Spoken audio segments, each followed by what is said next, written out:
ಇನ್ನು ಶಾಸಕರಾದಂಥ ಬಸವನಗೌಡ ಪಾಟೀಲ್ ಯತ್ನಾಳ್ ಅವರು ಕಾಂಗ್ರೆಸ್ ವಿರುದ್ಧ ಕಿಡಿಕಾರಿದ್ದಾರೆ. ಕಾಂಗ್ರೆಸ್ ನಾಯಕರ ವಿರುದ್ಧ ಶಾಸಕ ಯತ್ನಾಳ್ ಅವರು ಟ್ವೀಟ್ ಮೂಲಕವಾಗಿ ಹರಿಹಾಯ್ದಿದ್ದಾರೆ. ಬೇರೆ ಎಲ್ಲ ಮಾತಾಡ್ತಾರೆ, ಇದನ್ನ ಯಾಕೆ ಟ್ವೀಟ್ ಮೂಲಕವಾಗಿ? ಏನಪ್ಪ ಮುಂದೆ ಬಂದು ಹೇಳಕ್ಕಾಗಲ್ವಾ? ಓಕೆ, ರಾಮ ಮಂದಿರ ಉದ್ಘಾಟನೆ ಆಹ್ವಾನವನ್ನ ಕಾಂಗ್ರೆಸ್ ನಾಯಕರು ತಿರಸ್ಕರಿಸಿದಾರಲ್ಲ, ಅದಕ್ಕೆ ಅವ್ರು ಹೇಳೋದು ಕಾಂಗ್ರೆಸ್ ಪಕ್ಷದ ನೈಜ ಮನಸ್ಥಿತಿ ಇದು. ಹಿಂದೂ ವಿರೋಧಿಯ ನಿಲುವು ಏನೆಂದು ತಿಳಿಯೋದಕ್ಕೆ ಇದಕ್ಕಿಂತ ಉತ್ತಮವಾದ ಉದಾಹರಣೆ ಬೇಕಿಲ್ಲ. ಇಡೀ ದೇಶದಲ್ಲಿ ಹಬ್ಬದ ವಾತಾವರಣ ಇದೆ. ಕ್ಷುಲ್ಲಕ ರಾಜಕಾರಣಕ್ಕೆ ಕಾಂಗ್ರೆಸ್ ಆಮಂತ್ರಣವನ್ನ ತಿರಸ್ಕರಿಸಿದೆ.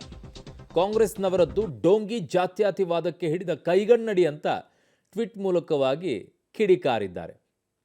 ಜಾತ್ಯತೀತ ಅಂತ ಕರೆಸಿಕೊಳ್ಳುವಂಥ ಕಾಂಗ್ರೆಸ್ನವರು ಅವರದ್ದು ಈಗ ಡೋಂಗಿ ಜಾತ್ಯತೀತವಾದ, ಅದಕ್ಕೆ ಇದು ಕೈಗನ್ನಡಿ ಅಂತ ಯತ್ನಾಳ್ ಅವರು ವ್ಯಾಖ್ಯಾನ ಮಾಡಿದ್ದಾರೆ. ಕ್ಷುಲ್ಲಕ ರಾಜಕಾರಣಕ್ಕೋಸ್ಕರ ಈ ಆಮಂತ್ರಣವನ್ನು ತಿರಸ್ಕರಿಸಿಬಿಟ್ಟಿದ್ದಾರೆ ಕಾಂಗ್ರೆಸ್ನವರು.